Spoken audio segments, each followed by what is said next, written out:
Well, I went and done it again. I broke my V959. Was out playing and outside. And here's a tip for those of you out there. When you're flying these, make sure you have the sun at your back. You don't want it in front of you because these helicopters can easily fly into the sun and you'll lose sight of it. And that's all she wrote in my case. What broke on it is very common for these. For both, I ended up breaking both the one of my prop rotors, and also I broke the mast, the graphite carbon composite mast for one of the arms. But fortunately, both of these can be very easily replaced. Spare parts are widely available, especially on Banggood.com. In fact, this replacement mast only costs $1 on Banggood. I'll include a link to this video to show this for those of you who need some replacement masts. But I'm going to go over the steps required to repair both of these items here in this video. Now, I mentioned that you can get these parts from Banggood.com and several other places, especially on eBay, to repair your quadcopter. But in the meantime, most of these places end up coming from China, so it could take up to a month for your part to get here. So one thing that you could do in the meantime is to jury rig a replacement mast. In this case, I did it out of a bamboo barbecue skewer. I'll include a link here to show how to do such. This isn't for acrobatics, and keep in mind this is a real temporary fix. So as soon as your part comes in the mail, you want to replace this bamboo stick because it's not nearly as sturdy as the carbon graphite composite mast. Okay, the first thing I'm going to do is replace the mast. You may notice that I've placed a plastic bag underneath the quadcopter. And the reason I'm doing this is that carbon graphite that the mast is made of tends to splinter into tiny pieces, and I want to try to keep them all in one section here. And I also want to be careful not to get any of those splinters into my hand. They're very difficult to remove. Carbon graphite's pretty nasty stuff. Another thing I want to stress before I do pull it out is you also want to remove the plug out of the circuit board. So you follow it up from the mast and gently pull that plug out of the circuit board.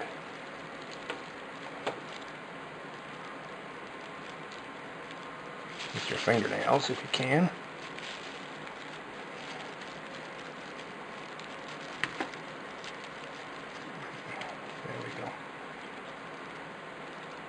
Okay, after playing around with the tweezers a bit, I discovered that it's much easier to just gently grab the top end of the cable that goes through it and the bottom end of the cable and gently pull it out, pull the shaft out from the fuselage structure. So, and you notice that one fell right apart, but this one's still attached here. So the next thing we're going to need to do is I'm going to remove this cover here. And also I'm going to show how to remove this shaft from the wire, separate it from the wire, here in a second.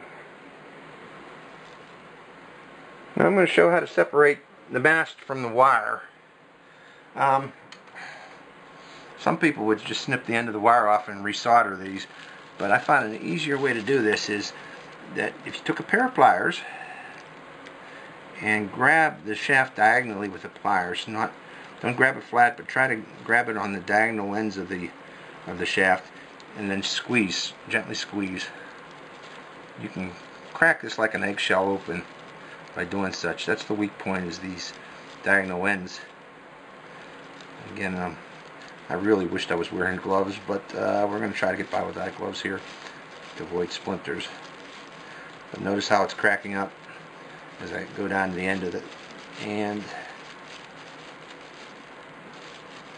this mast is about ready to be removed. Let's see if I can open it up. And there we go. And just dispose of these two pieces of the mast. Now I have our replacement mast here, but you don't just want to insert it in this hole. To insert this into the motor support, you need to first remove this section of the motor support. And to do such, you take a tiny modeler's flathead screwdriver and insert it in there and just pry it off. It'll pop off. Very easily pops off, actually. Okay, now the replacement mast and the wire really doesn't fit well. There's not enough room for both of them the way it is right out of the as soon as it's removed. So what I did is I took a paper clip, heated up the end of it over the stove, and widened this hole along the top by melting it. This is just plastic. Now this case really doesn't provide much support to this mast, so it's not really important that it be as snug as it was originally.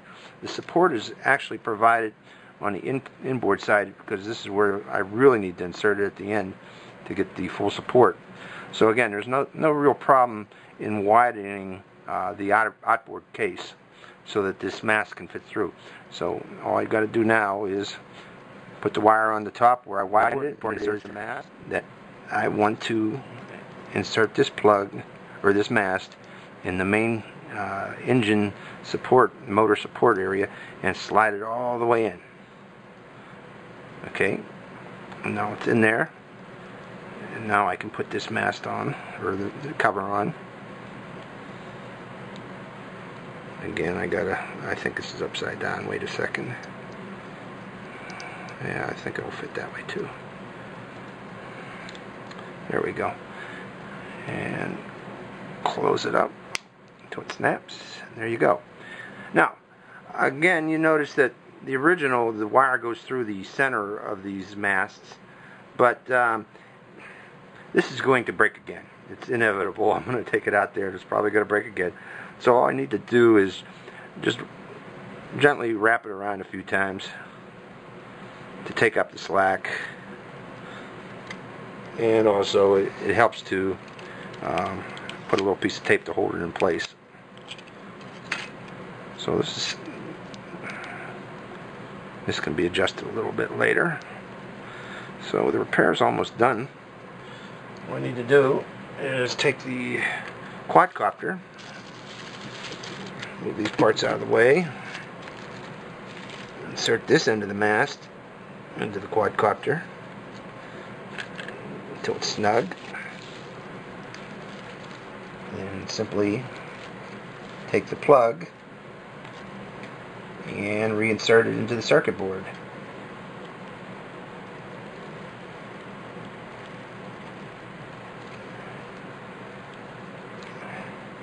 And it should be good to go.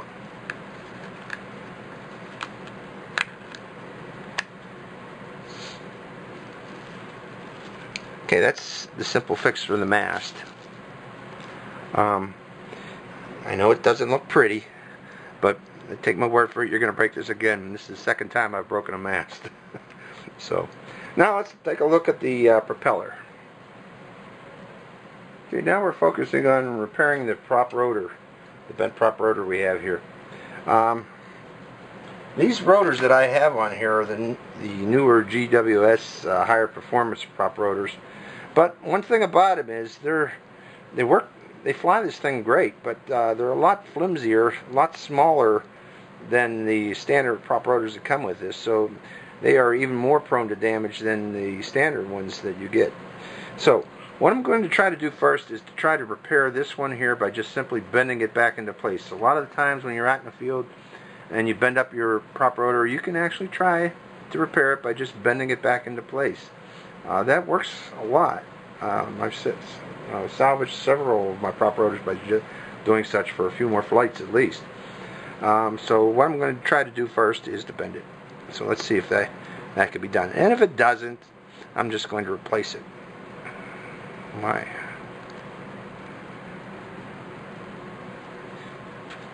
Well, what do you know about that? I was going to show how to replace this, but I think I might be able to repair this. Now the way to check it is you need a reference mark, and then you're going to turn this. I'm going to use the crease of my finger here and turn it, and I'm seeing it's coming up a little bit low, so I'm going to bend it up a little bit more. Okay, setting it to the crease of my finger, trying to hold my hand steady too. That's about right. Well, folks, I think I might have it. And a quick way to check it is to put a battery in and run it, and then look at it end on to see if it's close to the plane. Okay, I got a spare battery. Again, just turning it here.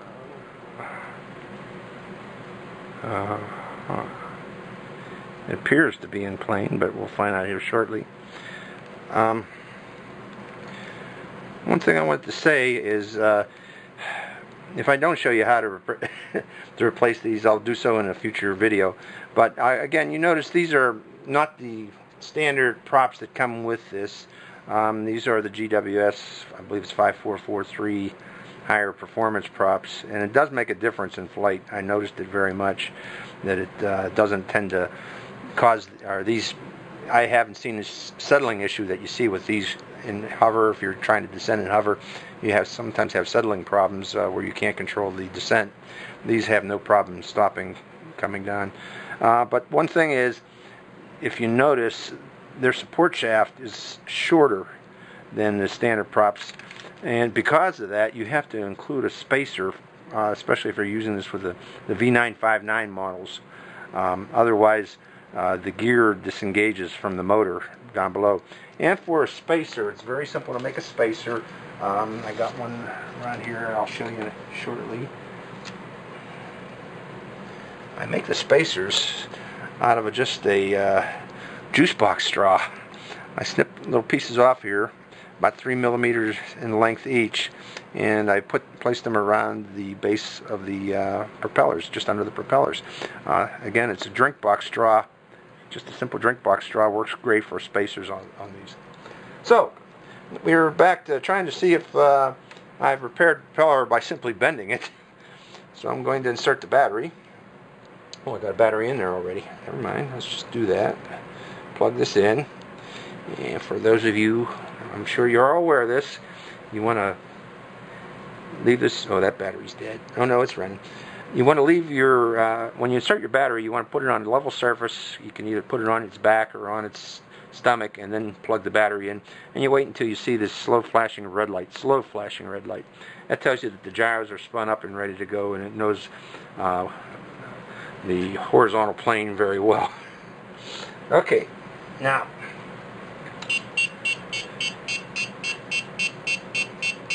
what we're going to do is spin this up.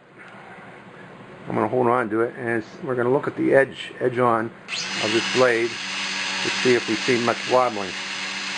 And actually, I'm pretty darn close.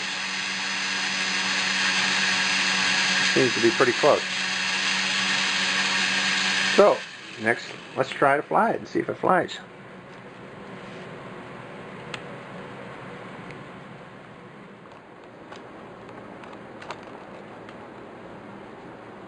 Okay. Let's see if this repair works. Let's see if it flies. It's a windy day outside, so I'm not taking it outside today. Very windy, actually. But let's see if I can at least hover this with the repair.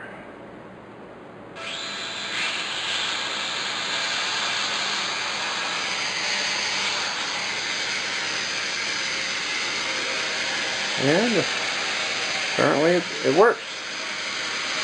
So, again, that's how you repair the mast and how to do a quick unbending repair of the propellers. Eventually I'm going to change that propeller, and when I do so, I'll put up another video showing how to swap out the propellers. So until the next video, this is camera repair. Make sure you check out my camera repair videos. If you have problems with your camera, such as lens errors, or you need to recover photos, you accidentally erased your photos off your camera, I can show you how to do that if you look at my videos. So I hope this helps, and I'll see ya.